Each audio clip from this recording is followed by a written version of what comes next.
gathering so that you also will know what we are doing and how what we do can fit into what you aspire to become, or into who you aspire to become.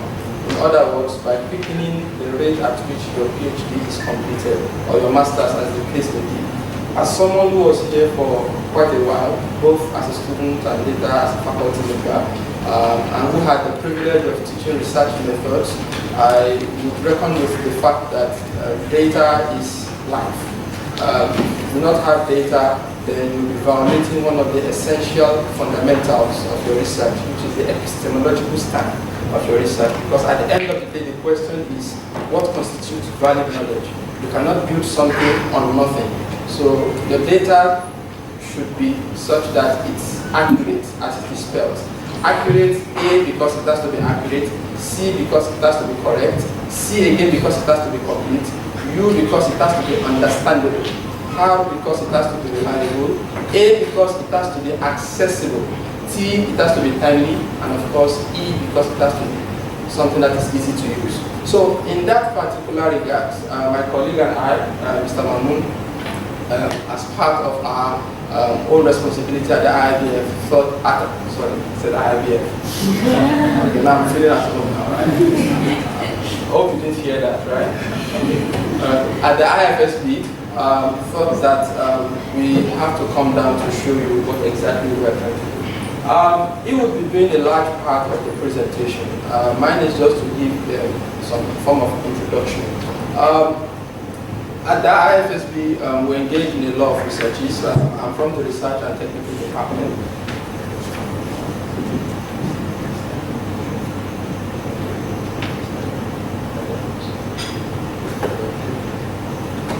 Okay, and we realized that people would struggle a lot to find access to certain data, and we marvel at times that, but this is just at the tip of your finger. It's just that you are not searching enough. So the kind of data that we collate at the IFSB is such that it's one of its kind, and it's not because we boasting because we are from the IFSB.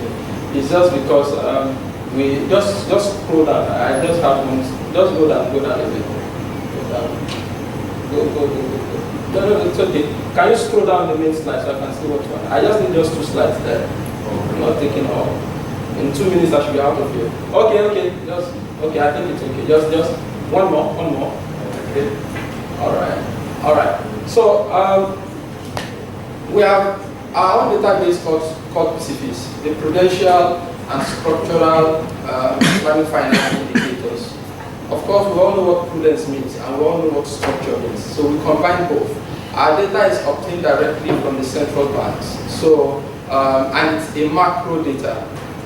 It has another essential feature, which is the fact that we collect it on a quarterly basis, and not only that, it goes through a very comprehensive and rigorous stage of validation, of compilation, and ultimately to dissemination. So we in the Islamic finance industry are the only ones doing this, and to top that is the fact that data is free. As someone who had taught research methods here in the past, I reckon easily with the number of research students whom I've supervised and how they have to struggle to get data. Is it data relating to you trying to see financial inclusion? Is it data that relates to the structure of the Islamic banking and finance industry? Is it data that relates to the performance of the industry, or so many other indicators that you're interested in? In fact, if you're interested, I also wish to share with you that we're also engaged, in fact, personally I'm the project manager for a particular research on what we call the systemic linkages. We are beginning to see that the crisis that happened over 10 years ago is just around the corner again. It's a matter of if. It's a matter of when, not if. It's going to happen anyway. And the Islamic banking and finance industry, hitherto, was a very marginal player. Now it is such that it has assumed systemic importance in more than 12 jurisdictions. Systemic importance would mean that it is now worth more than 15% of the total market share in any economy that it is operating. That would come with some form of interlinkages with some other sectors, with the household sector, with the government sector, with the non-financial corporations, and so on and so forth. So it may be interesting to see where will the next crisis be triggered. The origination, the propagation as well as perhaps if there is any means of mitigation. So things like these are what, in my opinion, are ongoing in the industry. Issues of risk governance and so on and so forth. So you should not continuously look into the academic mirror. Start looking outside of the window so that you see what opportunities exist there. Your researches should not just be within the confines of the IIiBF library. Start doing things that make your research count. And like I always say, for you to stand out, you have to be outstanding. There is no shortcut to it. And how do you become outstanding? It's when you have done the right thing and you have done things wrong. You have done the right thing and you have done things rightly. So, without wasting much of your time, please let's go to the next slide. I just share with you quickly the distinguishing feature. No. The table just now. Is it the one line? One more? Oh. Okay. That our data set that I'm going to be sharing with you today, basically, that's the PSIFIs. We are very comfortable as far as Islamic banking is concerned, and we are covering more than 21 jurisdictions. Brother Mamun later will share with you the web page, and you see a number of indicators that we're covering. But most importantly is that from this year onwards, we are delving into the takaful as well as the Islamic capital market. So we have a comprehensive and robust kind of database. Not only that, if you compare to Zawiya, who knows what's Zawiya? Who knows? What is it called before? I know, before I haven't. You don't know what it's called? I just find Zawiya. Oh, you know it's called Zawiya now. Okay, that's another assignment for no marks. Okay? Okay. But you know Bloomberg, we used to have one terminal last time in the College of Economics. Fitch Connect, Fitch is also proposing. It's okay, just this slide. So what you see in comparison is that we are having about 178 indicators. And if you compare to others, of course, Fitch would have 483. You start wondering, oh, that is big. But I tell you, that is market data. Is that okay? And if you look at it from a point of view of systemic stability, finance data is such that the future at times precedes the present. If there is going to be budget announcements next month, the market starts reacting today. Is that okay? That is the market data. It does not happen. Most of the crises, most of the things that happen are essentially balance sheet data, and that's the kind of data that we keep. So we have all these indicators. Not only that, we are on a quarterly basis. You see that others are either annual basis, but of course Bloomberg would have real time. Of course, Bloomberg is not what you pay with 10 ringgit or 5 ringgit. It's institutional subscription. Then the other thing that makes the IFSB data standard is the fact that it is macro in nature, and at the end of the day, you can do micro, take this company, take that company, but at the end of the day, it is the bigger picture that matters, because the financial system is not such that you look at events in isolation. It takes two to tango, and it depends on how interactions are captured. Not only that, we have started since 2013, quarter 4, to the present. I think 2018 we have uploaded quarter 3, if I'm not mistaken. So that is how frequently we update our data. And the advantage that we confound, of course, as students of statistics, the more the frequency, the more you can capture volatility, the more you can capture so many other things that are there. So if data is not quarterly, the other frequency can have more than that, is either weekly or daily. If you want to have access to those kind of data, then it means either your supervisor has got a very huge research grant, or you are also on a very, very huge scholarship grant, and so on and so forth. And again, that may prolong your study. Okay, we have 21 countries that we are covering. Essentially, these are all Islamic countries. Of course, Sudan and Iran are full-fledged, and then a number of other countries covering all, major continents of the world, including Africa, Asia here, and of course some part of Europe. I think we also have England data in our database now. Bank of England is also one of our members, Bank of Japan, and all this stuff. So at times when you are looking at the big players also, you will also have access to their data when you go through our source. And of course, if you look at all this, we are not using any other source other than the regulator. So you see the filter. The institutions would compile the data. We have our DFS program, we share with you, detailed financial statement. They compile the data, and they cannot lie to their regulators. The regulators also filter, then we also have our own filter. You can see that at the end of the day, whatever data it is that we are using at the end of the day is a very real data. And whatever inferences you are drawing from that will be very, very reliable. I will not want to waste time for that and to say that I'm going to be running you through some of the basics that I think will be very useful to you. All I'm just trying to say is you all have your research topics, you have your research areas. Perhaps if at the end of the day you couldn't locate how this data relates to what you are doing or what you intend to do, we'll be sharing our contacts afterwards. You can give personal emails or maybe contact us. They will be able to tell you how our data fits into what you are doing. With this, I want to rest my case. Assalamu alaikum wa rahmatullahi wa barakatuh.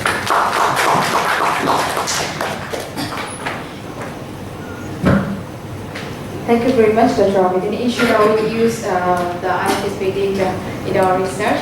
Now, I would like to invite Mr. Mamun to give his talk. Thank you.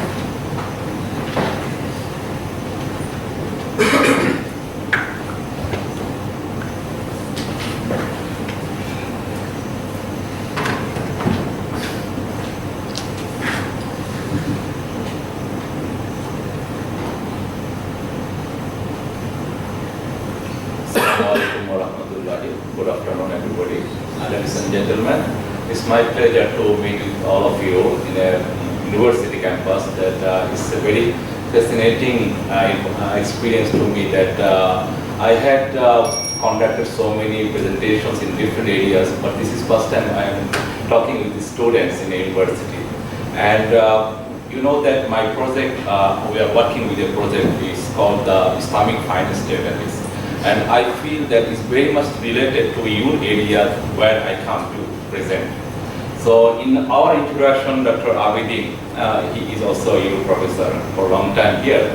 So it's also a good bridge for us that we can make a bridge to all of you, and we can understand that your experience and your need, and also we can share what we are doing for you. And also we have so much related with the Islamic Financial world. You know that what IFSB is doing. So I will share the presentation in brief, what IFSB is doing, what the PSIFIs database is doing, and how you can be benefited from the database.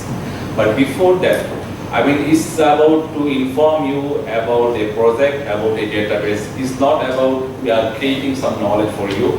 Is giving the information that we can access, we can use, and we can analyze, and we can experience, we can extend our research based on the database. So this is, I mean, what I mean, and this is my motivation to present and what I want to share with you.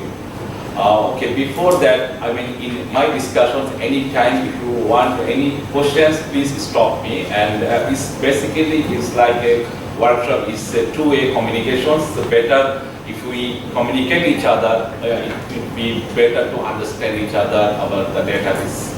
So you can stop me anytime. And before my presentation, okay, I can ask you some questions if you want. But before that, can I know that have you heard the PSIFIs database before? Anyone or who heard it? Please raise your hand. Okay. She's from IFSB.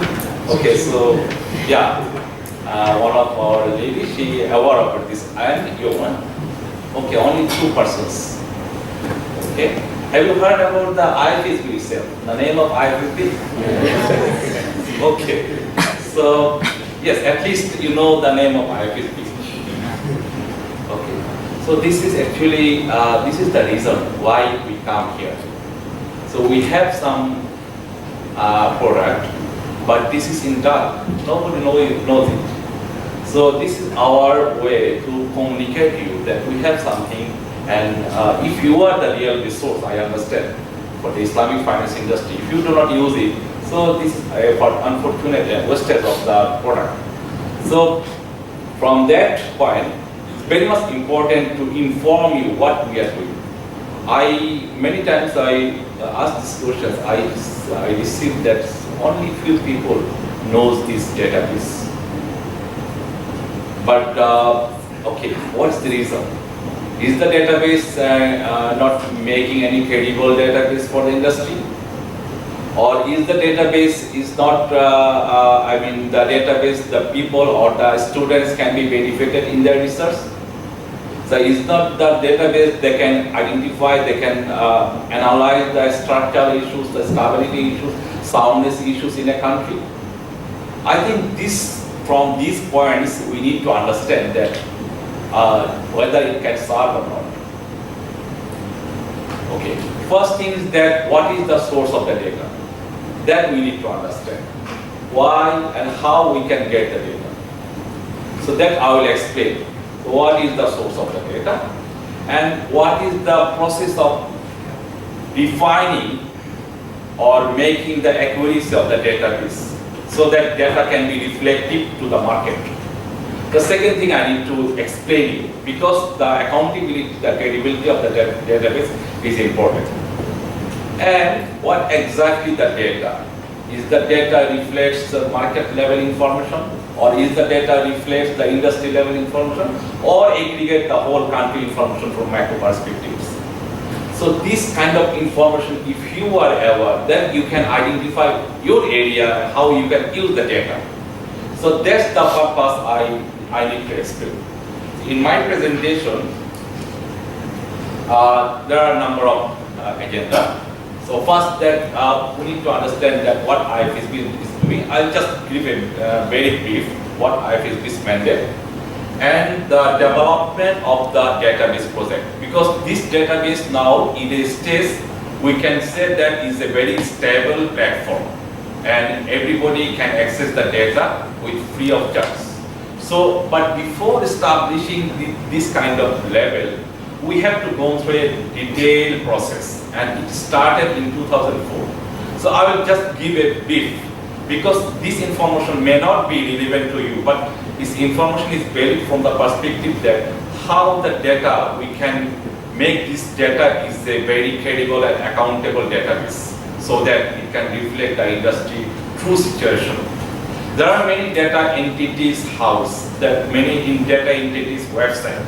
They use the data from secondary sources. So this is a concern to using the data. You can get the data from any sources from the website. But why you will use the data? That's why I want to give a brief background. An expansion of the PSIFIs database to the capital market and Takaful sector. You know that broadly in industry there are three sectors, like banking sector, capital market and insurance sector. So when we say that expansion of the capital market and Takaful sector, that means that we already completed the banking sector. Now our target is to expand the project to capital market and insurance sector. That we have already started and we have done some progress. That I will explain. So number 4 point is that detailed financial statements.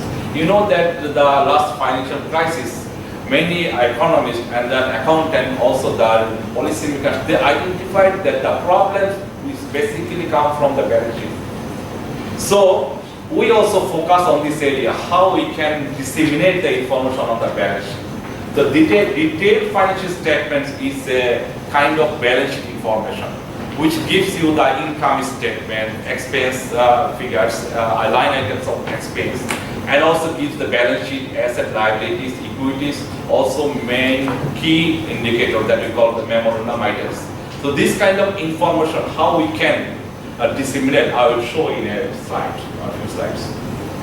And impact of the PSIFIs data. Already the market understands some impact of the PSIFIs data because some international body, World Bank, IIUM, and the Islamic Financial Services Board, they have one flagship publication, stability report. It's a global stability report. Every year IFSB publish this report. They are using this PSIFIs data, and this PSIFIs data already made an impact on the industry. That I will show in my a few of the slides. Okay, so we cannot claim that we are covering all the industry related to the Islamic finance. We are not claiming, but we are claiming that we are covering macro level information from different points of view. But still there are some gaps in the database. That I would like to show that what are the real gaps in the database. This database is not covering, but there are some other initiatives, they are also not covered. So these are the essential potential areas the other international bodies or in Islamic financial bodies, they can focus. Okay, so you know that IFSB, some people know about IFSB. So anyone can explain that what IFSB's main mandate?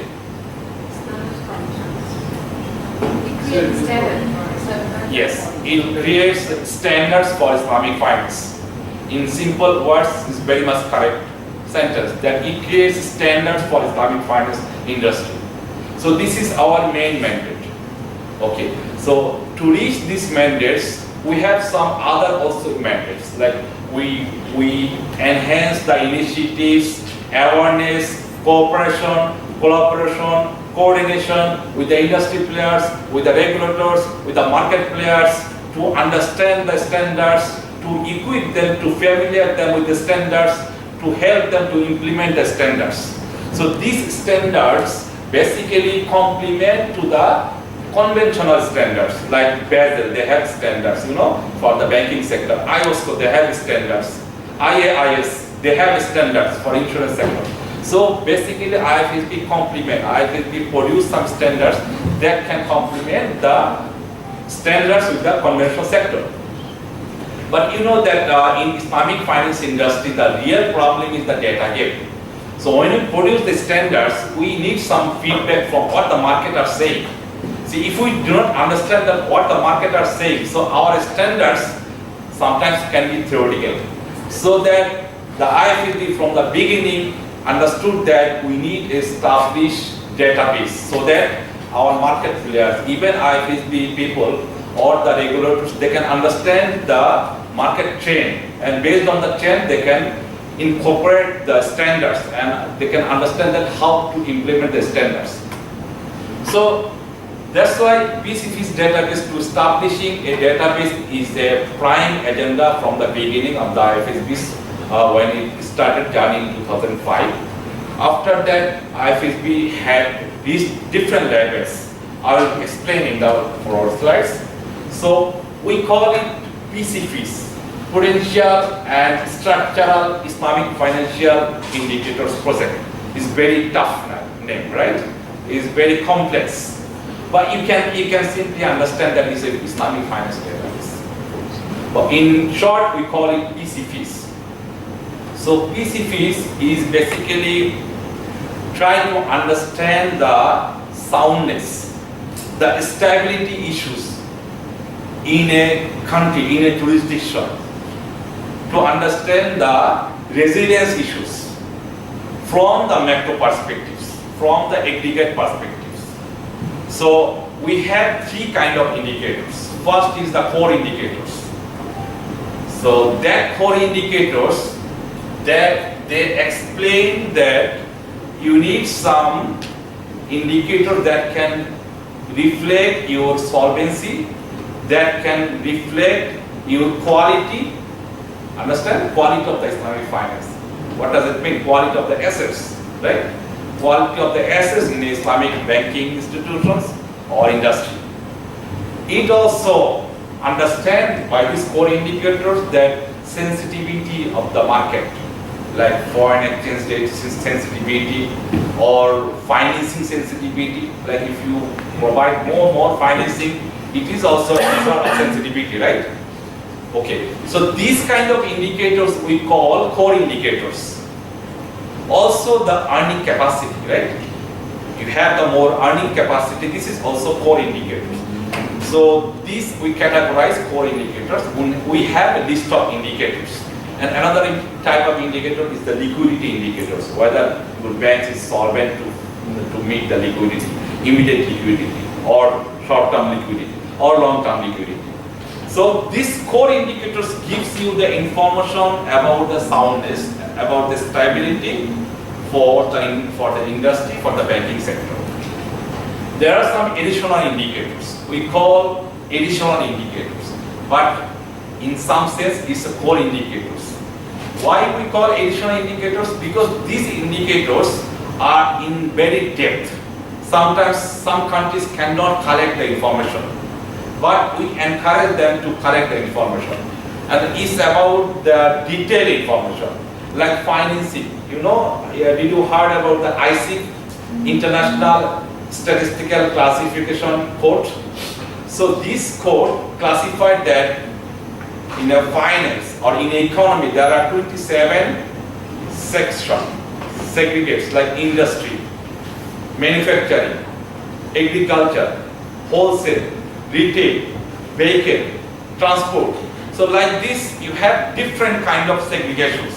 So this kind of additional information, like how much finance a bank given to retail business, how much finance gives to the customers, how much finance gives to the retail vehicle or transportations. So this detailed information also we capture in the additional indicators. Okay. Also from the Islamic principle point of view, Islamic Sharia point of view, you know that Islamic banking, they have some kind of unique type of information, right? They are not comparable with the conventional indicators. Like, did you heard about the investment account holder? The investment account holder, I think you are all are familiar. So investment account holder, so how much income bank gives to investment account holder? Is very important information. And out of total income, how much income goes to the investment account holder? Okay. This kind of unique information also we are collecting. Okay. Second type of indicator is that you know that in Islamic contract we have different kind of contracts.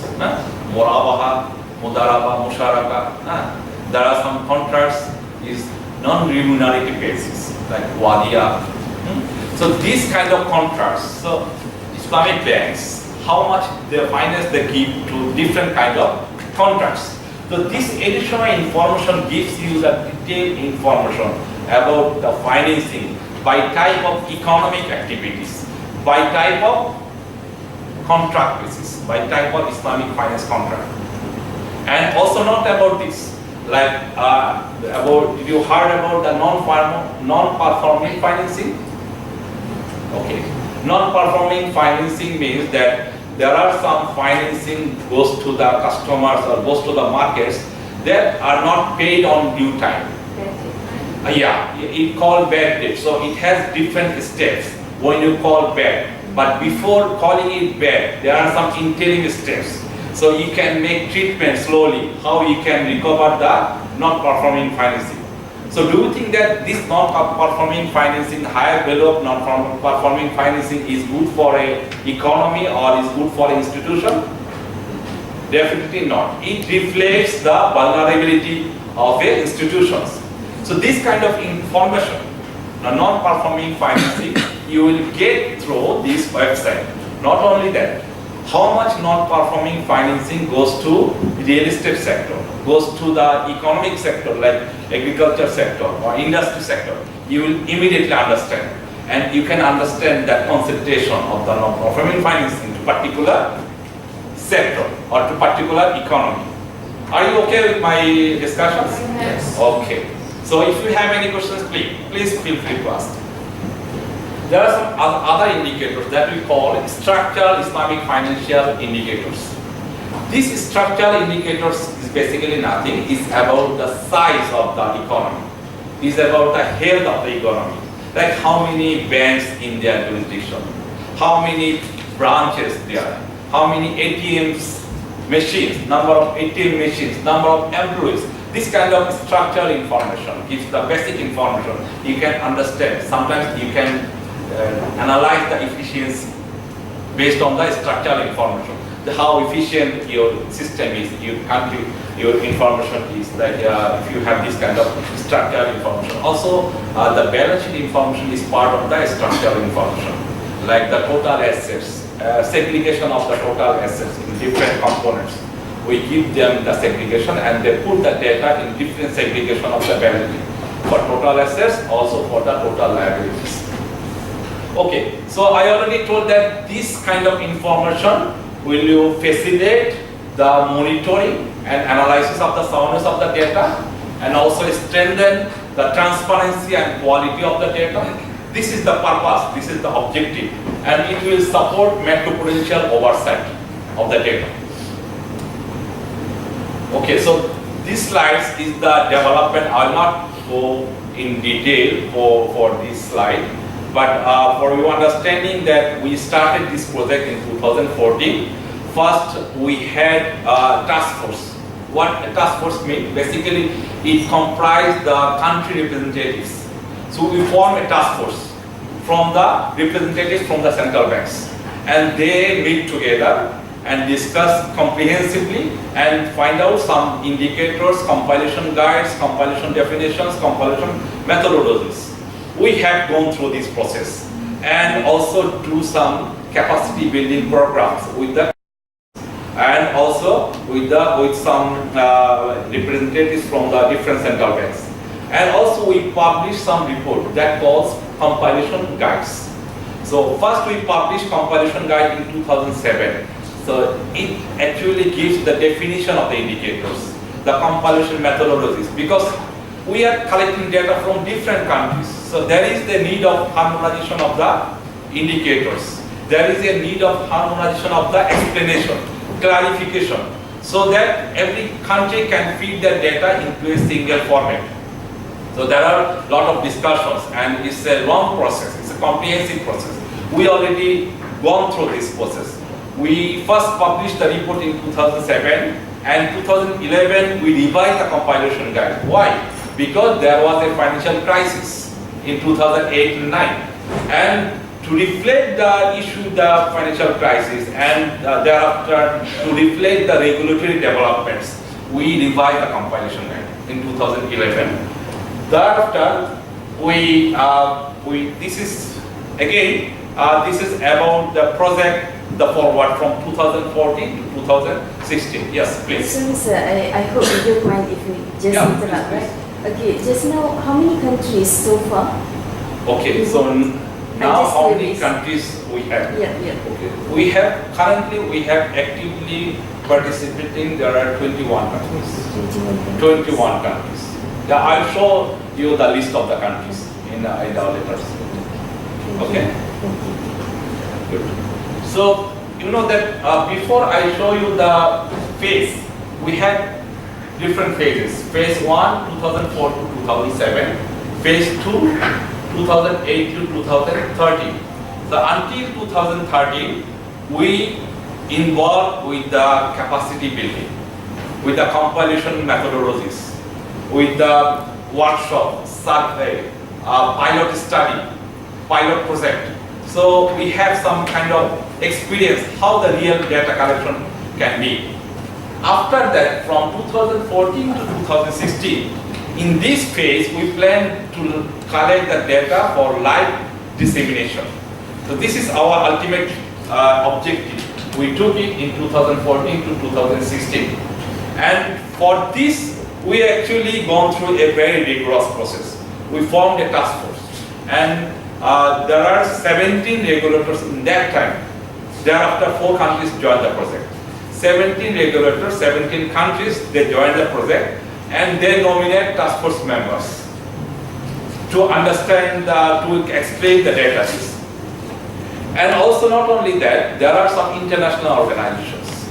International Monetary Fund, Asian Development Bank, Islamic Development Bank. These 3 organizations, they joined this task force because they have some kind of database initiatives, particularly International Monetary Fund. This is called financial soundness indicators. If you go to the IMF website, you will find their database is called financial soundness indicators. These indicators shows the soundness indicators for the conventional world. Our PSIFIs information are basically benchmarked with the FSI or financial soundness indicators. You can compare the financial soundness indicators with the PSIFIs. That's why this is a very important organization for us, and they also time to time provide us their assistance, and also we participated in their events as well to give the feedback from the Islamic finance point of view. Okay. So other than these initiatives, we regularly conduct capacity building programs. With whom? With the task force members, with the regulators. And then we start collecting data and we start dissemination of the data. So what we have already collected and disseminated that data, in between we create a web portal.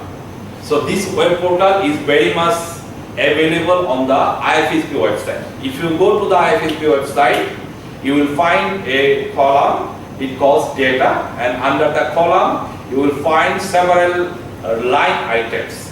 One is about the PSIFIs database that we are talking about, and you will find the country data by country. You will find the data by country for each of 21 countries. You will find the data by country, that's metadata by country. Anyone? Okay.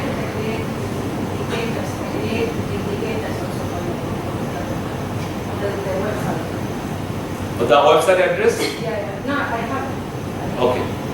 Okay, you got it, huh? Yeah. Okay, good. So if I can access to this laptop, I can show you the database. Okay, I'll later on show. I'll just give my slides, then I will, in time I will go there. Okay, so in that website, we also give the data. There is one important information that I actually still not discuss with you, that is called metadata. What is the metadata? I think the people who are working, of course you know. So metadata is simply the definition of data. Okay, so in every data for every country we have metadata. So metadata form in detail describes all the related information for the data. Like what is the aggregation process? What is the accounting treatment? Are you following IFRS? Are you following AOP standards? Okay, what is your aggregation aggregation benchmark? Are you following domestic consolidations? You mean the domestic consolidations? There are different kinds of consolidations, like cross-border consolidation, domestic consolidations, cross-border, cross-section consolidation. So whatever you collect the data within your region, it calls domestic consolidations. If you consider the data that are part of your cross-country, like if you have a branch, their head office is located other country, not your country. But you have to consider this kind of data because they can be a concern for your stability in the system or in the financial system. So this kind of consolidation calls cross-country consolidations. Again, if you have any branch in other countries, like Malaysia, if they have branch in Bahrain, so this kind of information for that Bahrain branch, you need to capture. So this is called cross-border consolidation. Again, if you have cross-sector consolidations, like you have one sector to other sector, data transfer, data transactions. So this kind of consolidation information, you will get the data from the metadata. You understand my point? Okay. So for every country, we have metadata information, and there are a single page for metadata by country. And yes, please. Any question? Okay. Okay. So another information, we give the information in the website in an aggregated form.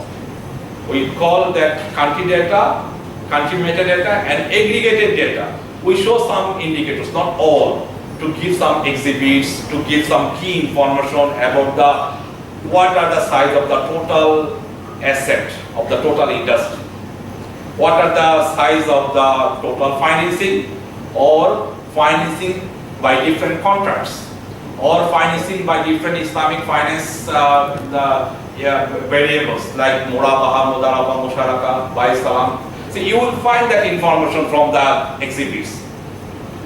Another important information we provide is about the compilation guides. This compilation guides is free. You can download the compilation guide from the website. Okay.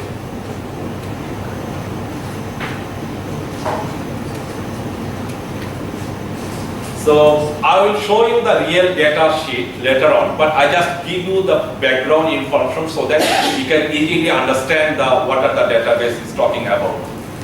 So I already told that there are other two initiatives we already conducted. They're called the Islamic capital market and insurance sector. To these sectors, we want to expand the database because the Islamic finance industry, though are focusing on Islamic banking, but these two sectors are also concerned about vulnerability.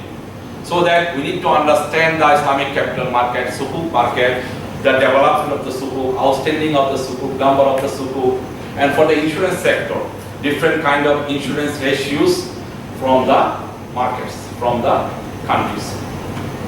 That already our plan. We have already conducted some survey, and that's based on the survey. We already drafted some indicators. And based on the indicators, we already started some discussions with some countries. And we invited some countries to join our project. Already some countries joined the project. And we will, inshallah, next year we will be able to disseminate the data from these two sectors. But now we have the database for the banking sector. Okay?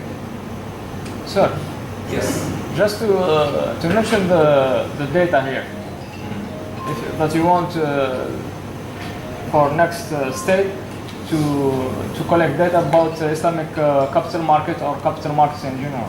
Yes. The data here about sukuk, for example, there is different data that issue from different institutions. Right. How you can to collect reliable data here? For example, for 2018, Standard & Poor's, they give a number of amount of outstanding of global sukuk in 2017 in his report Standard & Poor's 2018, and other like IIFM, they give another number. How you can in this way? How you can to get this reliable amount or data to that field, for example? Okay. So very good questions. It's a very good question. Because I find the problem when I did my masters, I find different numbers of, for example, sukuk. This one is number, another one, another institution they give another number, and so on.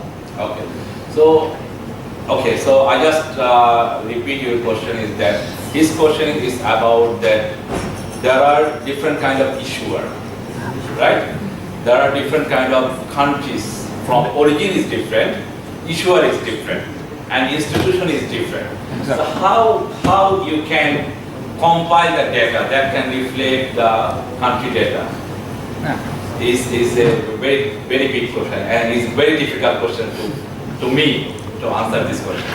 Okay, so what we started this project that actually who are the responsible authority for capital market in a country? It's different. For the capital market authority. Yeah. I mean, in some countries, central bank is the authority. In some countries, they have separate authority that calls Securities Commission, Securities Authority. They are the responsible authority. Okay.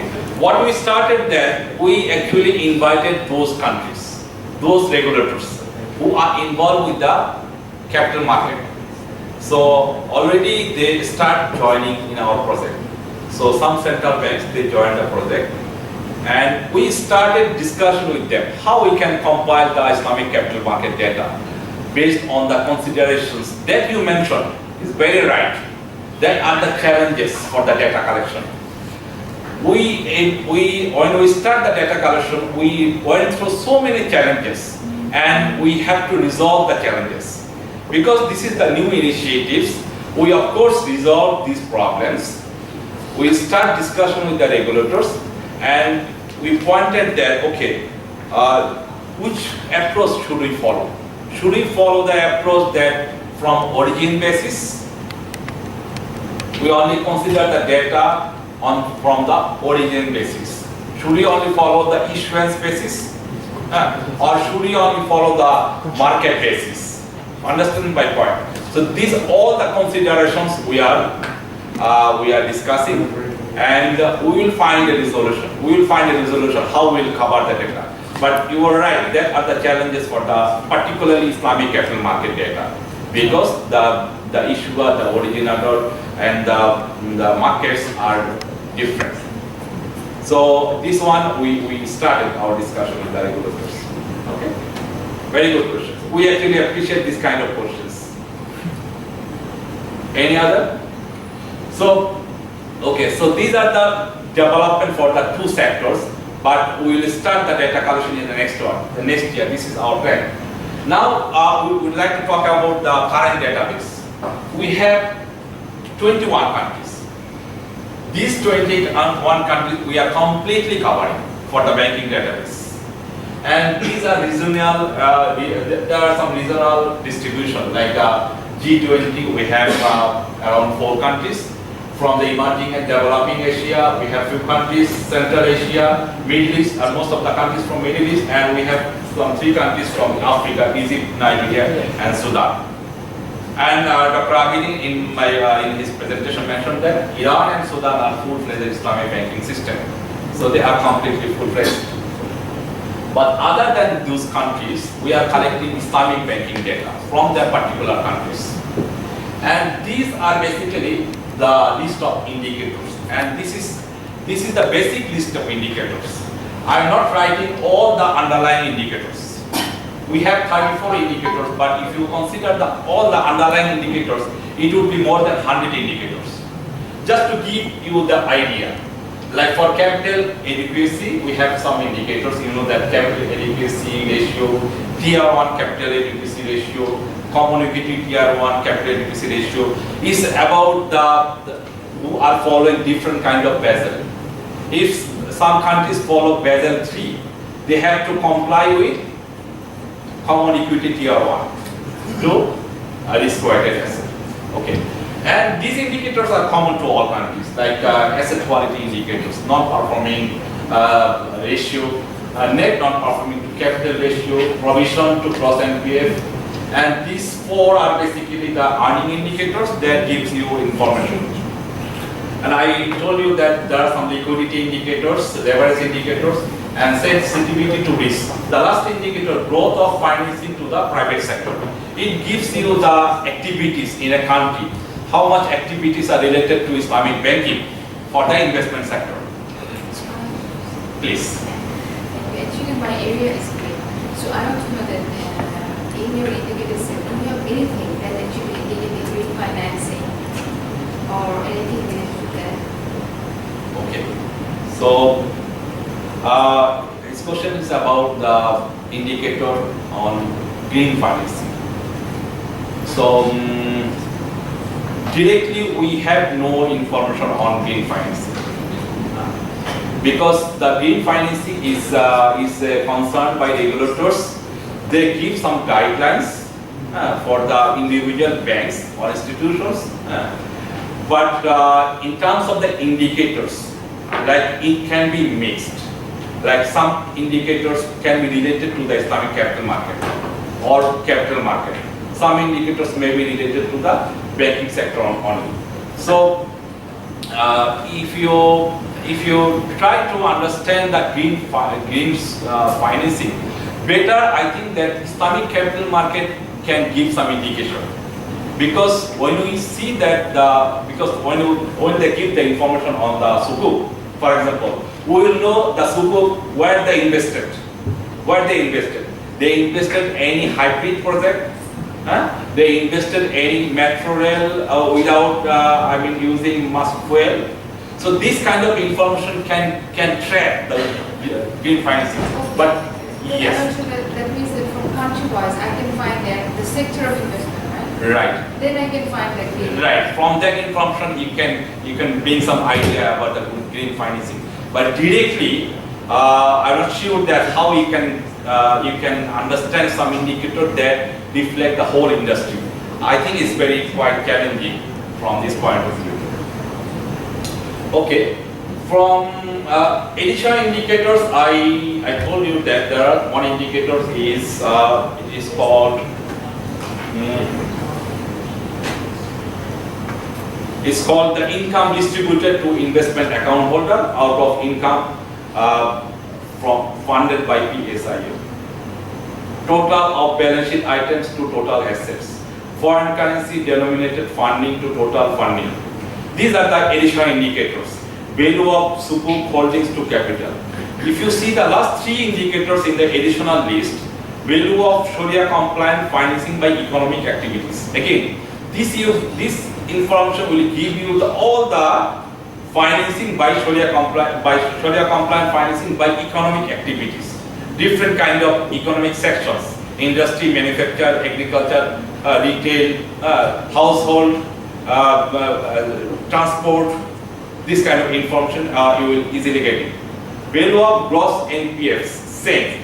Similarly, you will get the data by economic activities. Value of return, how much return bank get from the market in terms of Sharia compliant contract, like different kind of Sharia types, Murabaha, Mudaraba, Musharaka, by Salam, BPA. This kind of information you will get from this indicator.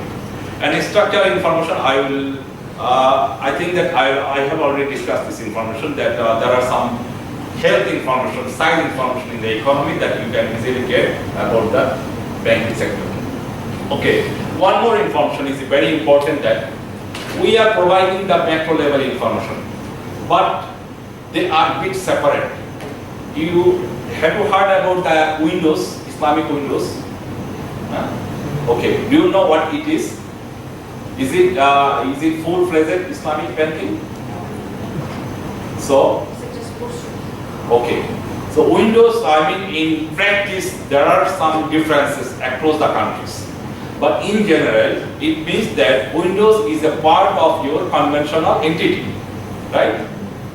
It can be part of a full-fledged conventional bank. It can be part of a subsidiary. Understand? It can be part of associate. So the idea is that they are doing Islamic banking, but they are part of conventional bank. So we actually, for making transparency, to make more accountable data, we separate the Windows data. We do not include the macro level data of Islamic Windows in the whole Islamic banking data. You understand my point, that we separate the macro level data separately for Windows and full-fledged Islamic banks. So there are two types of institutions. One is full-fledged Islamic banks, another is Islamic Windows. So we aggregate only the Islamic Windows data, and also we aggregate Islamic banking data. But for your research, if you want, you can aggregate Islamic banking and Islamic Windows. That doesn't matter. But from IFSB's point of view, because we are disseminating the data for the country's information, so we want to show the true picture. There are some issues with the Windows. You know that Windows data sometimes commingle with the CAPEX institutions, and they don't have sometimes different separate accounts. They don't have separate balance sheet. So this kind of issues is involved in the Windows data. So that's why we make it separate. But for researchers, your job is to do it. If you want, you can include this kind of information for your analysis. So this is a brief description that what exactly the database can serve the purpose. First is that if you want to assess the capacity of financial institutions, it means the absorb capacity or the earning capacity, we have this kind of information. These are the core indicator list, these are the additional indicator list, and these are the structural indicator list. If you want to see the if you want to understand the quality of asset, monitor the asset quality, we have these three indicators for the asset quality, and for additional you will get the information value of NPF by economic activities. This also will give you the basic information about the asset quality. You will understand the concentration of the asset in a particular sector. Okay?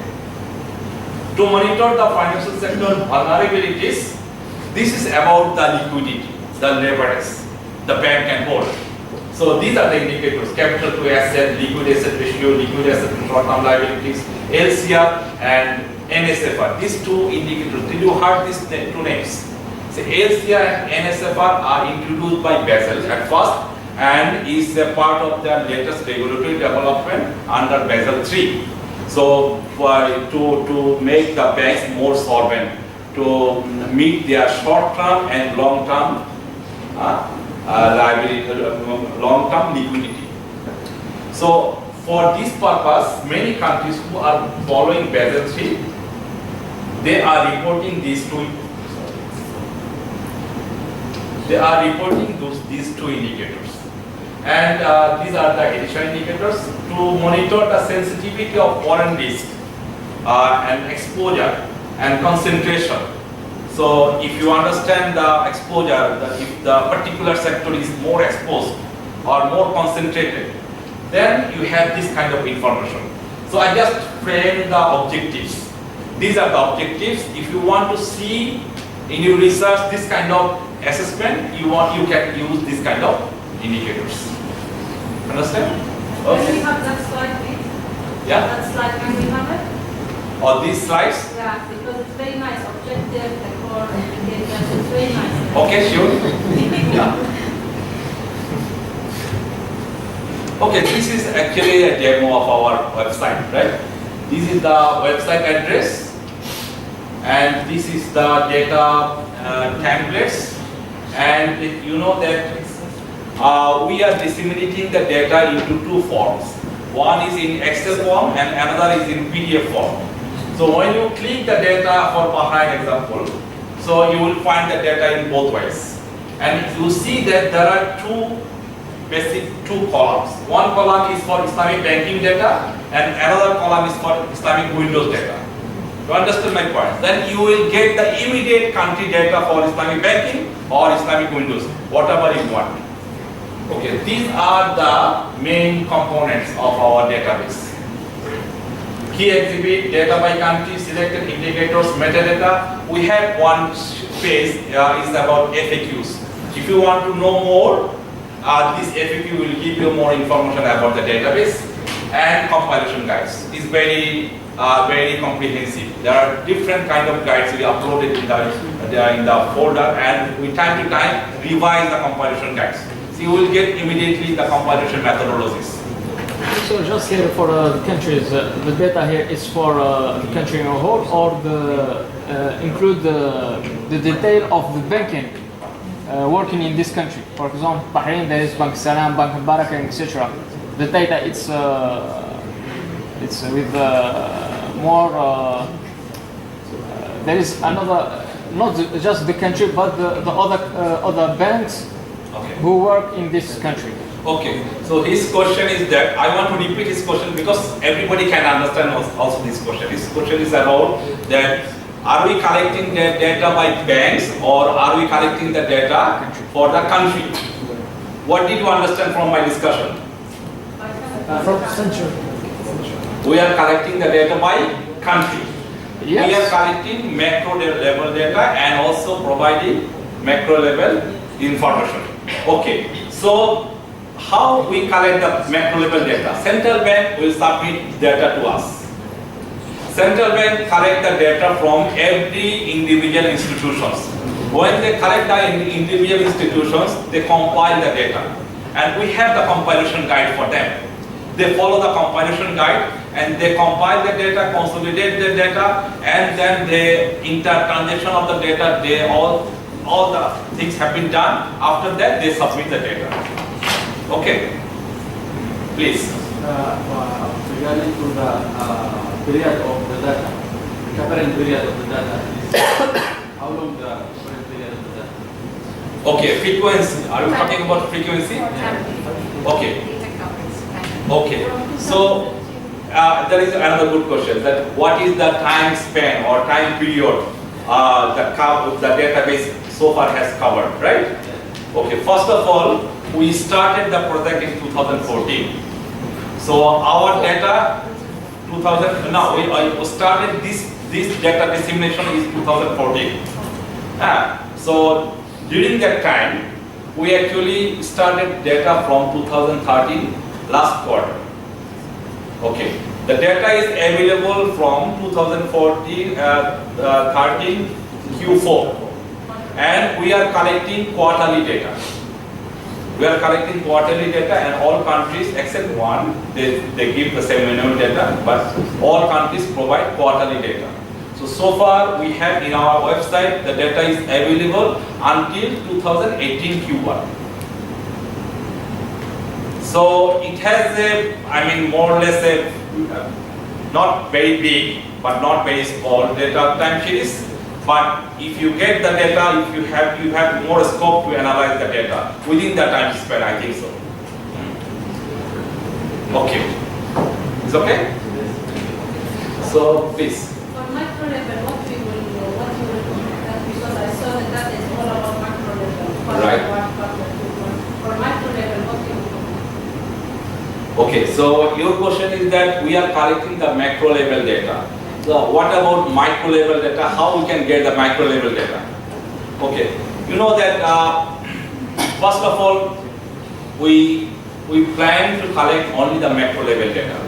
This is our IFSB's own plan and own mandate. We did not plan to collect the information. The reason, there are many reasons. We did not go to that level because of something related to the sensitivity of the data. Because the data we are collecting from the institutions, from the regulators on quarterly basis. So some kind of information on quarterly basis, if you want to collect the data on quarterly basis, some kind of information from the macro perspective are very sensitive. So for that reason, we do not go to that level. But this is a gap of the industry. Some institutions may focus on this area. But from IFSB's point, we only cover the data from macro level, not micro level. Another reason is that IFSB is working with the central banks, you know. So our main counterpart is central bank. And they are basically monitor the whole industry. And all the individual Islamic banks are their components. And our IFSB's mandate is to prepare standards for regulators and for the market players. So that's why we did not focus that area. And that's why our target is to see the soundness, to see the stability from macro perspective, not from micro perspective. Okay? We want to see macro oversight supervision, not from micro oversight supervision. Until this is our plan. In future, I think that still now our understanding is that someone else should do it. But maybe in future IFSB can initiate it. It can be possible, but not now. Okay? So, also about the reliability of the data of such countries here. Maybe if I give an example, for example, Bank Salam or Bank Al Baraka. Bank Al Baraka has several branches in the countries. If you take the balance sheet of the Bank Al Baraka Bahrain, maybe it's here we can't define the data. How we can define it? Because balance sheet of Bank Al Baraka in Bahrain, maybe he is consolidates balance sheet. And he takes different, maybe the benefits from different branches, and he gives his total or his consolidates balance sheet. How we can here distinguish that it's reliable, this data is reliable, not it's maybe it's overestimated. Okay. Okay, as I understand from your question, first I have to repeat your question. Your question is about that. Okay, there are some branches in Bahrain, right? Like Malaysia. Bank, its headquarters in Bahrain. He is different branch in different countries. Okay, so Bahrain, they have their own bank, but they have some branches in other countries. Okay, so if the other countries consolidate the data and submit the data to IFSB, and again Bahrain also submit the same data, we consolidated the foreign branches, Your concern is that is it a duplication or double counting of the data is concern for the economy? As I understand, Yes. is this your question? Yeah. Okay. It's very good question. This is another very good question. But you know that yes, you are right from that point that the data there is a possibility of double counting. But the issue is that we look through about the soundness, about the stability of a jurisdiction, of a country. So even if it is double counting, this kind of information can be a concern for your economy and also for your host economy or also for your foreign economy. So we accept this double counting, but for this double counting they made a footnote. How many branches they have outside. So you are right from that point that it creates a data overestimation. But these overestimations allow you to understand the stability or soundness in your economy as well as in foreign economy. If you do not consider, if you just a closed economy, if you do not consider the other economy's business, there is a concern you will not understand the cross-currency, cross-transactions vulnerability. So from that point, we have argued so many times for a long time on this issue, but then we realized that we should allow this kind of overestimation for the sake of to understand the stability or soundness because it's a concern. Yeah, please. Okay, to answer that also, there are two things. The financial statement will be prepared at the company level and at the consolidated level. That's okay? So in our compilation guide, you see we have the by residency. So if the branch is in Malaysia, even though it's a Bahraini bank, that's okay. So the data based on residency is captured here. It doesn't mean that the bank cannot give to the consolidated, account that the group will be preparing. But in Bahrain, it is the branch in Bahrain that will be reporting to the Central Bank of Bahrain. So when we do the compilation guide by residency, it mitigates that kind of double counting. The book originates from here, but it is issued by a company. So where is it originated? Where is the residency? That's the way you can capture, because there will not be two residency. It can be in a particular place. So with such compilation guide, to the extent that they comply with our guides, I think the incidence of double counting or duplication would inherently be mitigated. Okay. But it's a concern, I agree with you. And second information is that we have the metadata template. That actually will explain you whether the data is considering cross-country transactions or not. So because we give them the flexibility to use the data on different consolidations. You can, if you fix them the domestic consolidations, some countries they compile the data considering the cross-country transactions. So our basic principle is that we are not forcing them to change their methodology. We are forcing them to make in a system, in a harmonized way. So that we keep them that flexibility, they can compile the data based on different kind of consolidations. That's why we are not imposing a single consolidation method. It depends on the country practices. Okay, very good discussion. Okay, and then, so how we can understand that this database is reflecting as a authentic, credible, qualitative database? First of all, that when the country submit the data to the IFSB, our experts review the whole set of data and give the comprehensive review feedback to the respective country. And after receiving the feedback, respective country will again work with the data and they make the changes, necessary revisions, and define the problems, making footnotes and other explanations. After that, we agree that this data is ready to disseminate. So before dissemination of the data, Central Bank Authority give a sign of approval. Give a sign of approval that this data you can disseminate on the IFSB's portal. you understand that the information is that their data is not our property. This is central bank's data, and central banks are the owner of the data, so that they give the approval that we can disseminate. We are just transferring the data to the market, to the industry. But before transferring the data, we have to ensure the accuracy. We have to ensure the consistency. We have to ensure the correctness, quality of the data. So that we followed a long, comprehensive review process before finalizing any set of data. Okay, so another data sheet that we call about the key indicators, PSIFIs. And we already initiated another project. It is called detailed financial statements. What detailed financial statements are?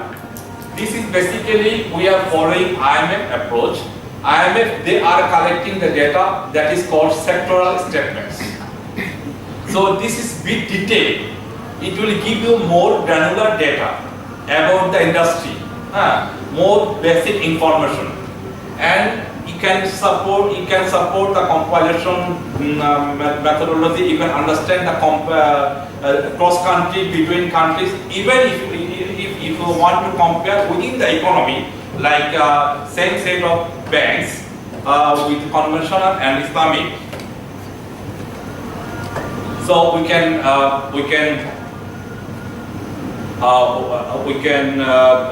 give them this option.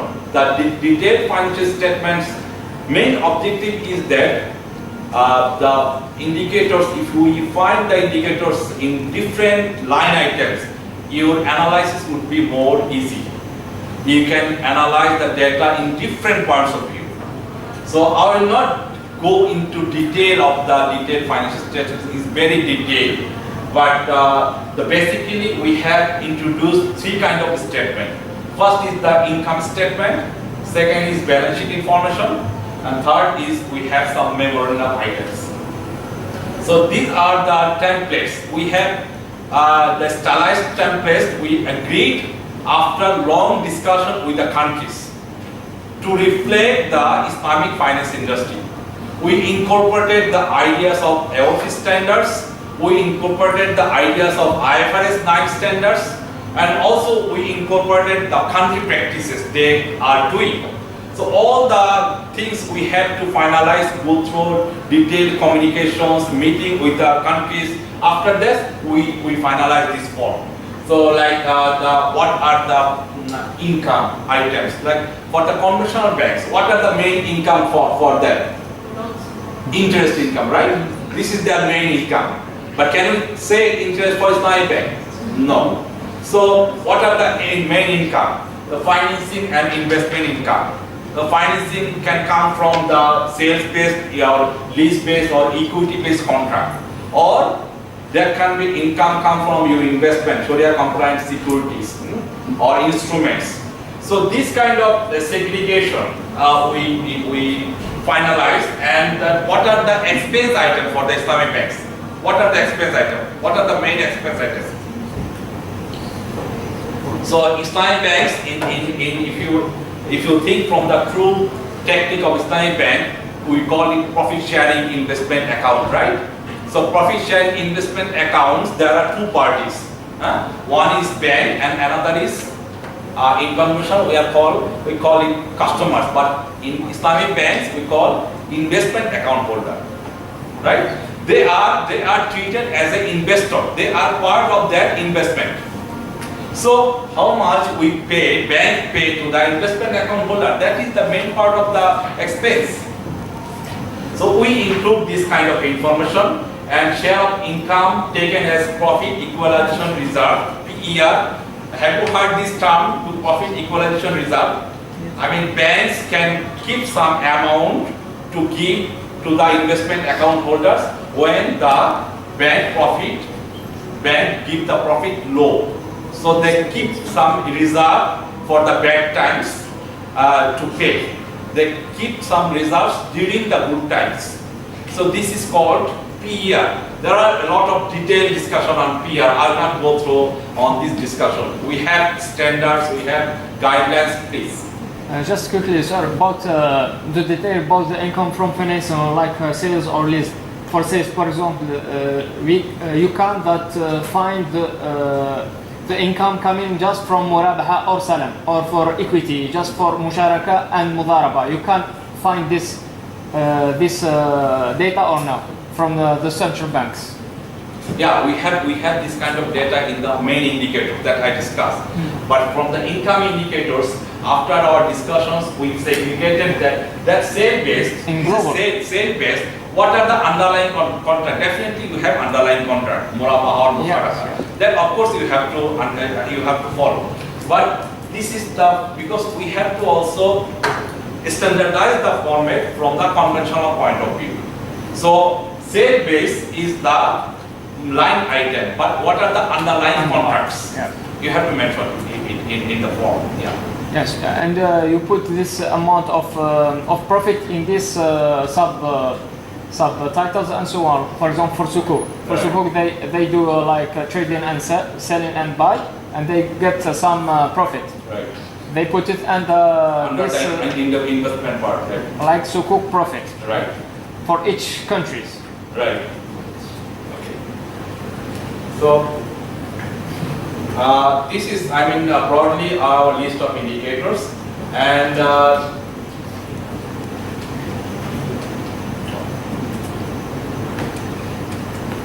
These with IFSB, these databases with IFSB, it's available for the public or is only for? you know that these initiatives we started, so we already collected the data. We will soon disseminate the data on the website. We started this project and we already implemented the database, and already we received the database from several countries. Very soon we will able to disseminate.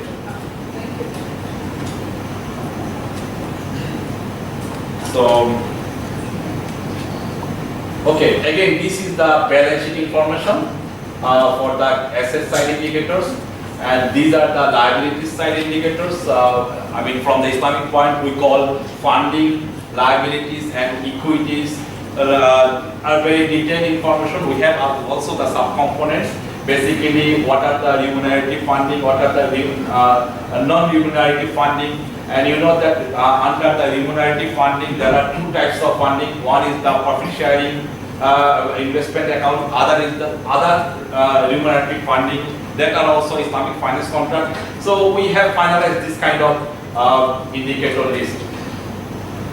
And these are the memorandum items. Again, this is also, we have finalized the list of indicators. Is about more granular data on capital adequacy, like risk-weighted asset for credit risk, risk-weighted asset for market risk, risk-weighted asset for operational risk. These first three indicators already we are compiling in our current list, but these are more granular data. Even for the credit risk-weighted assets funded by PER or funded by PER of unrestricted profit sharing investment account. This kind of information we are collecting. And also there are some more indicators about liquid asset, about Sharia compliant high quality liquid asset. You know that for LCR and NSFR, conventional banks need to hold high quality liquid asset. But what are the Sharia compliant high quality liquid asset they are holding? We are also getting this kind of information from the bank, from the industry. And some kind of indicators on income distributed to different sectors, additional exposure series, some sensitivity to market risk. These information are not available in our current list. Also some indicators on Sharia non-complex, though there are some concern, maybe we are still thinking that we will disseminate the data or not. But we already collected this kind of information. So these are the progress for the PSIFIs project. First, we have already established a stable database form for the current PSIFIs. Second, we already very close to disseminate the data, DFS. Third, we are very soon, in next year, we will able to disseminate the country data for the Islamic capital market and insurance sector. This is the overall scenario. Okay, so what are the impact for the industry? So first impact is that, you know, we are producing IFSB standards. IFSB as a standard setter body, we are producing IFSB standards. These kind of indicators help facilitate the implementation of the IFSB standards. Because when we collect this kind of information, NSFR, LCR are the following IFSB standard, because we have the standards, Islamic Finance standards on NSFR, LCR, on capital adequacy, we have the standards that is different from the Basel standards. We also include our definition for the capital, for the risk-weighted asset. Did you heard about the term alpha? Okay, that is different story. So we include alpha for calculation of the capital adequacy.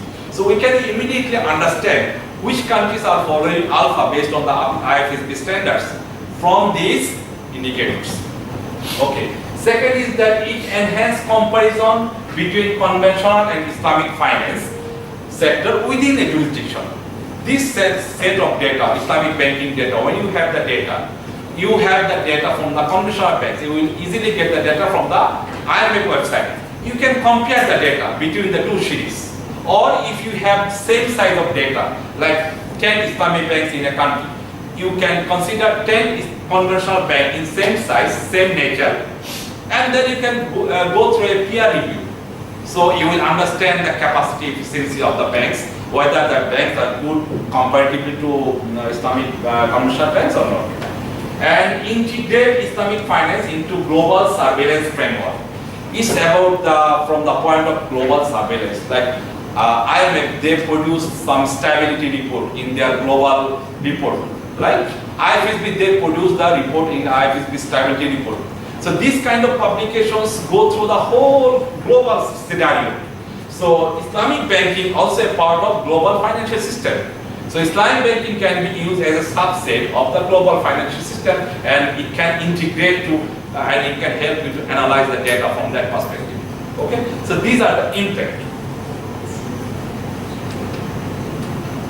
Okay. So okay, these are the basic. You know that in Islamic finance industry, Islamic and conventional finance operate in a similar environment. We have financial markets, external sector, corporate sector, property market, household sector, everything are similar for conventional and Islamic.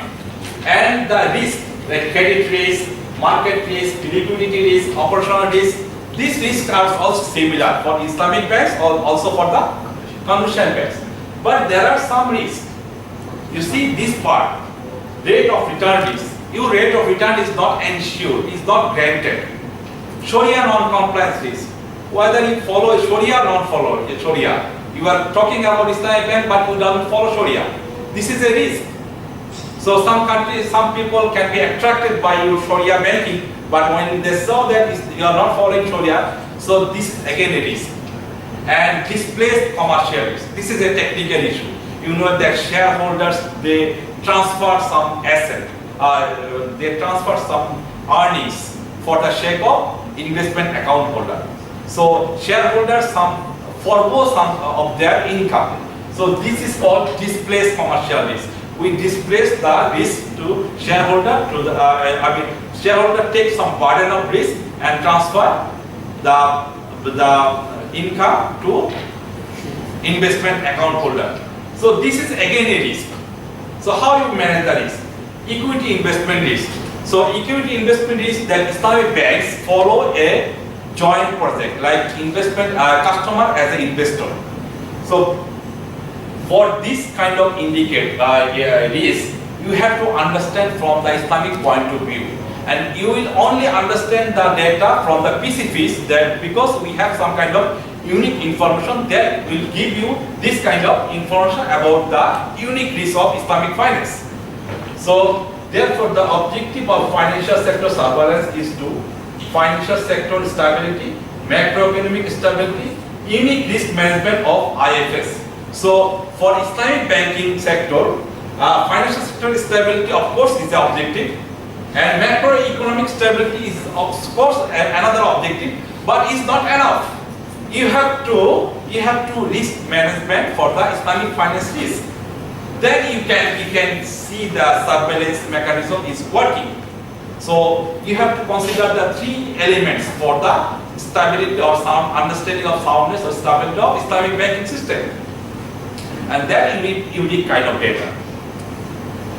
So these are some reference of the publications. They are using the PSIFIs data in the international publications. And this is basically, I just give the data we use in the IFSB stability report.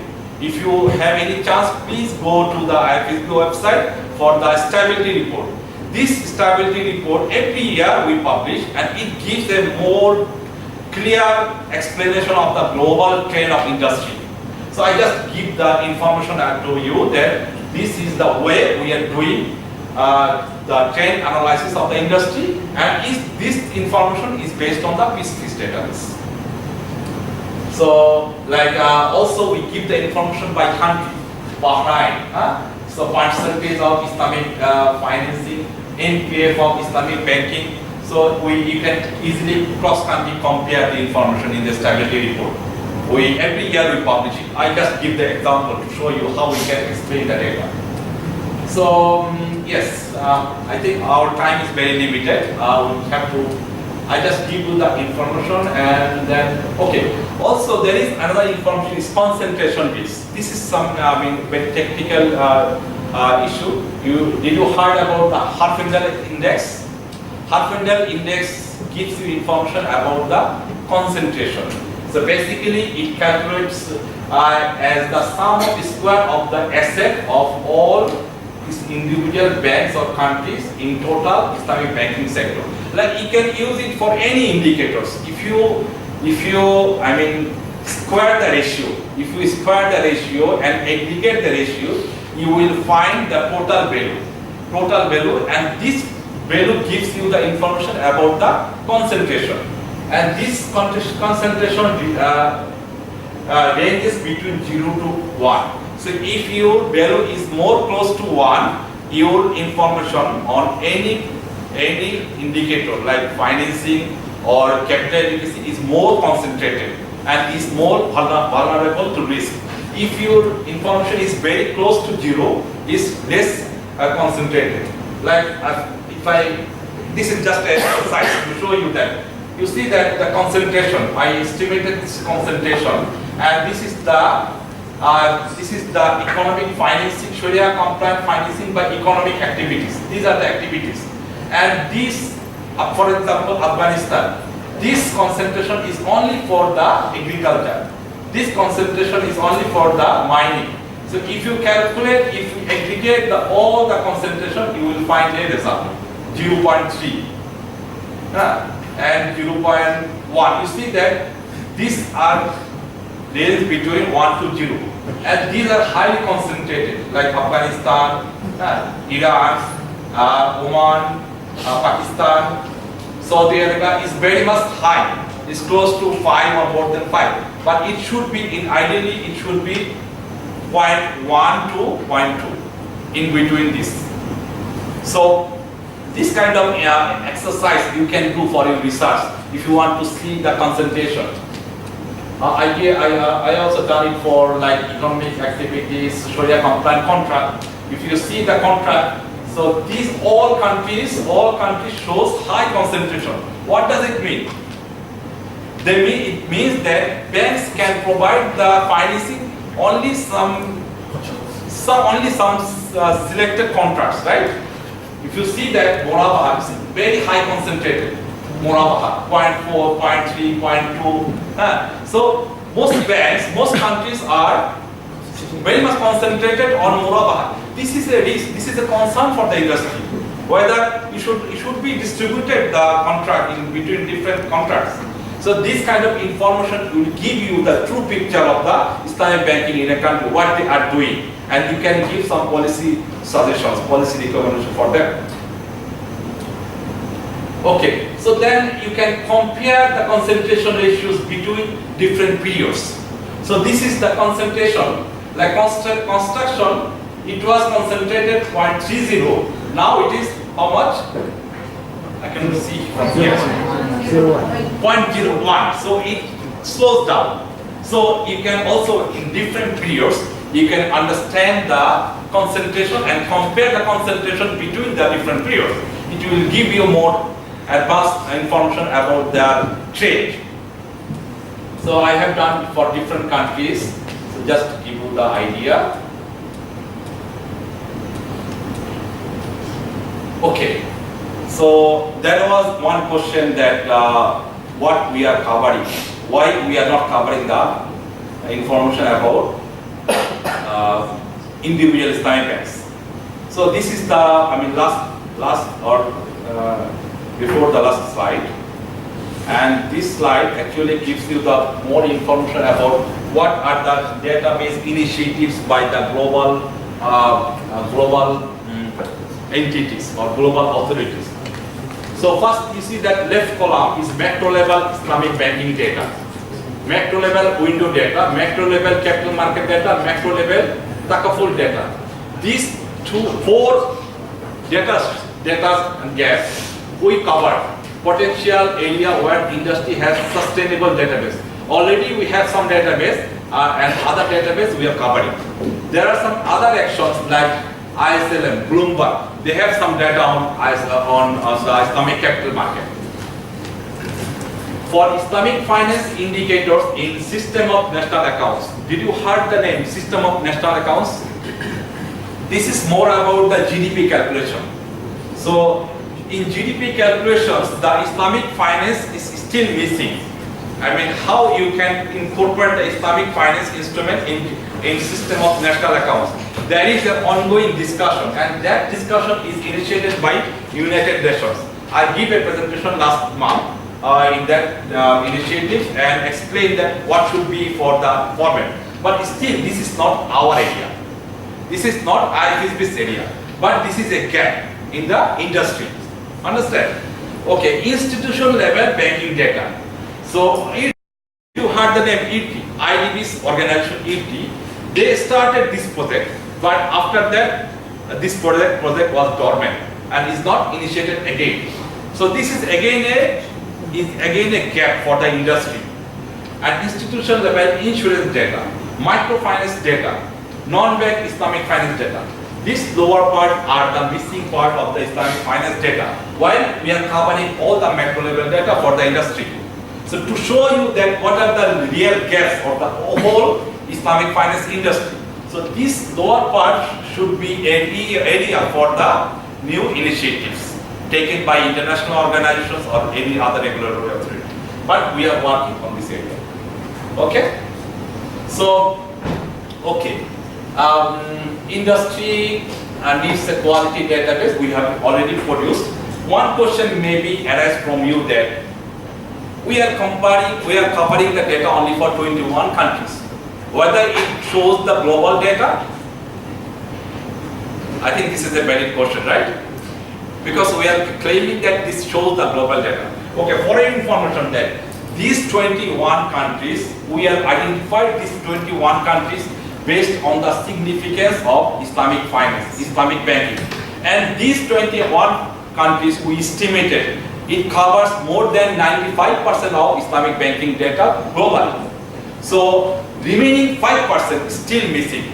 But the problem is that we are dealing with the regulators, central banks. So where they have very insignificant Islamic banking, they cannot cover the Islamic bank. There are some very insignificant initiatives, maybe in Tajikistan, maybe in Mauritania, but still we are trying to cover, but that will only remain is 5%. So this 95% basically reflect, you can see that these 21 countries reflect the 95% of Islamic banking data.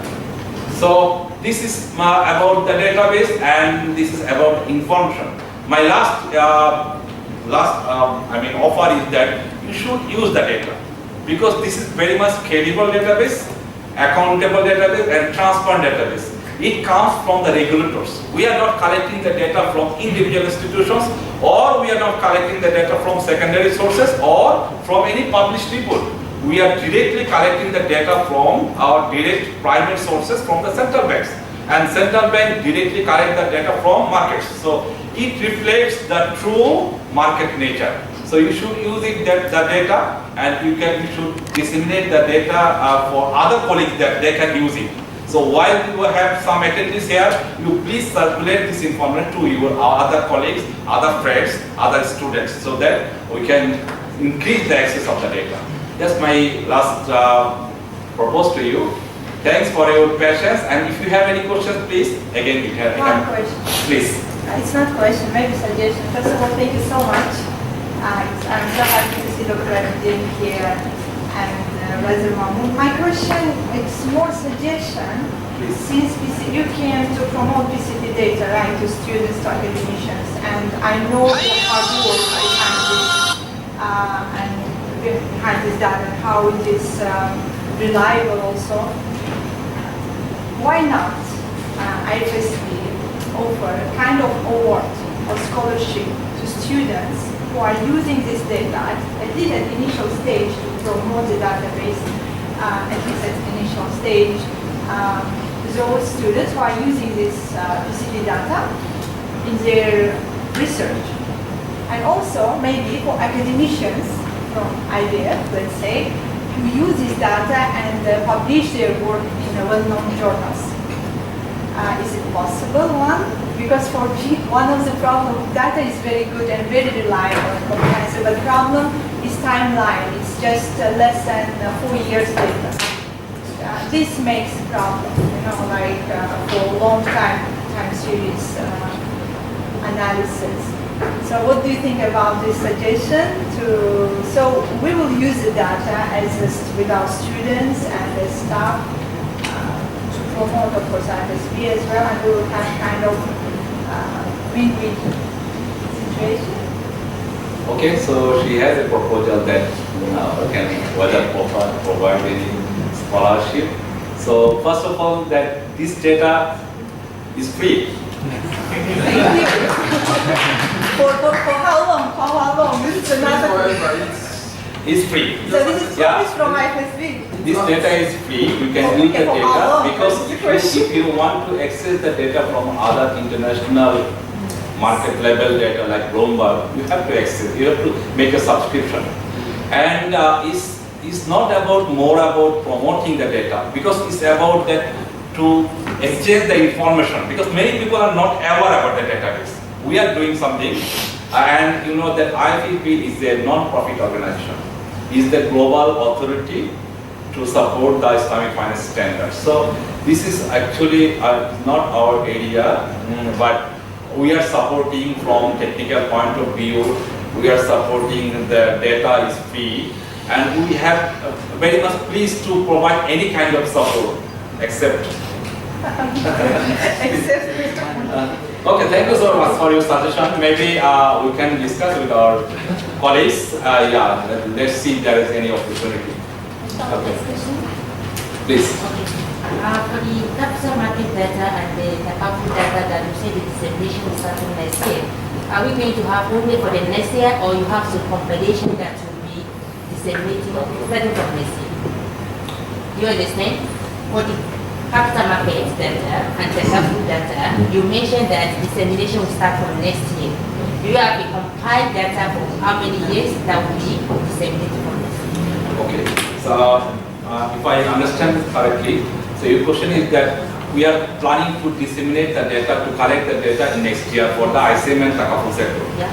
So from which point we will collect the data, right? No, First. how many years you have for your data? Yeah, I mean from which point, I mean that we will start the collect the data from the current period. This is our first objective because if we want to collect the data from backward a time, so sometimes the regulators or compiler face challenge. So I think it's better to collect the data from now, and then if we have an advanced stage or mature stage, then we can see that what is the possibility to get the data from the backward. But our objective, because we are producing now the compilation guides. This is our prime priority right now. We are preparing the compilation guide for the Takaful and the Islamic capital market.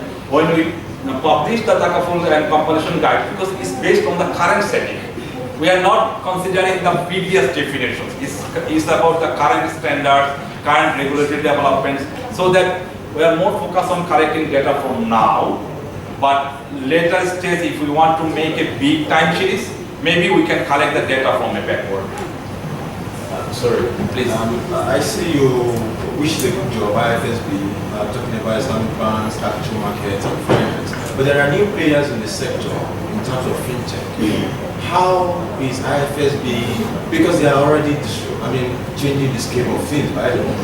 So what is IFSB looking at? Because in another few months, years, I won't even say years, in a few months, they will be changing some of our slogans as far as that sector is concerned. So what do you do in terms of fintech? Okay, so this is not directly related to this discussion, but this is very interesting. It's an area that we are all about concerned. So, but for this information, we are not collecting directly any information on fintech. But what IFSB is doing, IFSB has some initiatives on this. You know that IFSB, in line with the preparing the standards, we are also producing working paper, a research paper. So we have initiated the research paper on microfinance, financial inclusion, recovery resolutions, and also we have planned to study on fintech. And you know that in stability report, if you go through the stability report, we have a discussion on fintech on this issue. But directly, if you want to see the indicator for the fintech, we are still not covering it. Basically, shadow banking, fintech, cryptocurrency, they are not within the purview of regulators. So our members are essentially RSAs, supervisory agencies. And since these activities are not within their confines, they don't keep this data. So we will not be able to get it. We don't go to the grassroots to collect the data ourselves. We collect data that regulators have collected.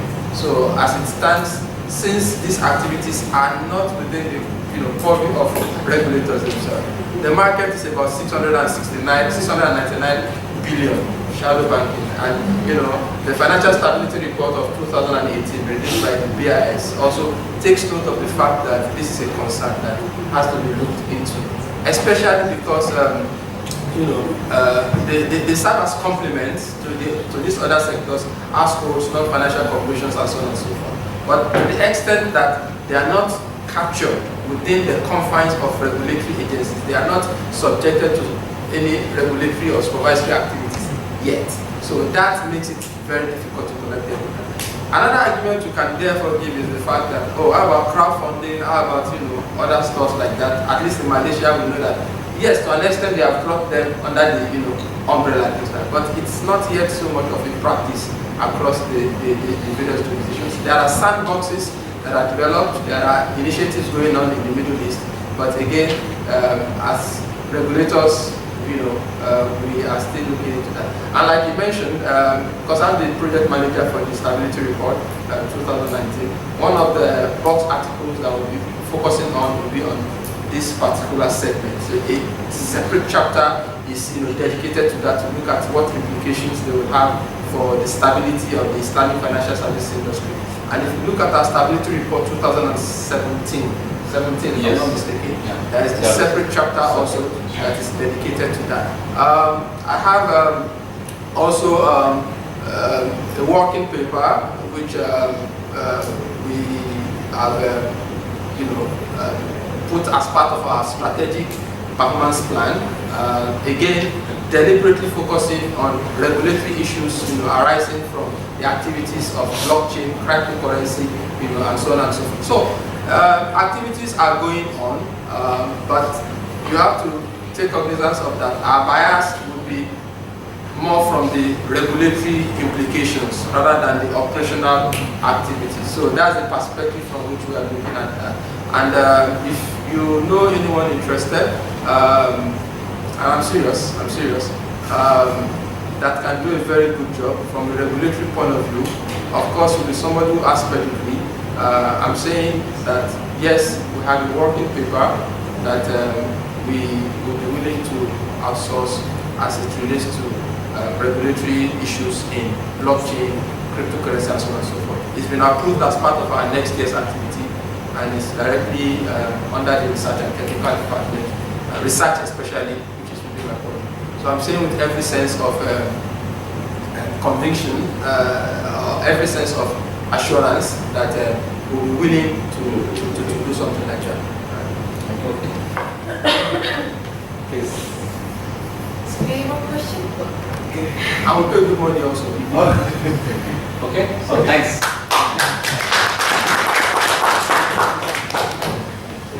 Thank you, Mr. Mamun. Inshallah, we are going to use PSIFIs database and hopefully, definitely our academician can prepare papers, articles based on your PSIFIs data. But I have a question to Dr. Abideen. Can we use the database for doctoral thesis? Is it possible?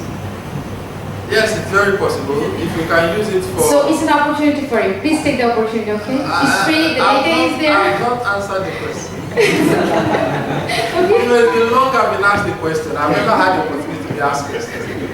Alright. But what I'm just trying to say is that, yeah, it's a concern. If you look at the time series point of view, that the time is not too long. But if you take it from a quarterly point of view, I think you have quite a sufficient series. That is one. Secondly, is the fact that I did mention that the research we are also carrying on, again, on systemic linkage. And one of the things we realize is that the way we collect our data, you know, the UN data, IIUM data, do not take into cognizance the specificities of Islamic financial services industry. So when they collect their data, because we operate on the margin, they don't focus on us. But what do we do? Do we therefore fold our hands and say we'll not research on aspects that concern us as Muslims? So the PSIFIs data was used in that regard. I should have shared some of the outcomes that we found. So there are algorithms that you can use whereby you train your data. Even for long series, you are missing data that you cannot capture. So there are various things you can do.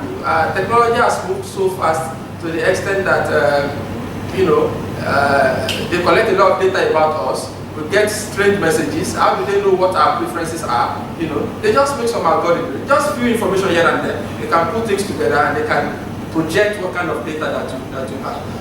In a study by the IMF on sectoral linkages, just the last minute, what they did to test the strength of an algorithm, maximum entropy, to test the strength, they pretended as if the data do not exist, and they tried to create some missing data, and based on this entropy algorithm, they were able to generate results that reflect what the actual data would have given. So there are ways we play around these things. Even in our basic partial least square that we do, we say, okay, we want to study big stuff, but our data is so small. Do we say the research is not what it? No. So there are always ways around it, but again, we should not sacrifice the ethics. We should not sacrifice the soul of the research, at the expense of just getting a cheap result or a conclusion that will be very frivolous or very spurious that will lead to more problems rather than creating solutions. He's the presenter today. In terms of the quarterly data, especially for your database, can we use the interpolation of data to convert to the monthly data so that we can have enough data to sample, especially for kind of analysis that involves 100 months of observation? Can I answer that off camera?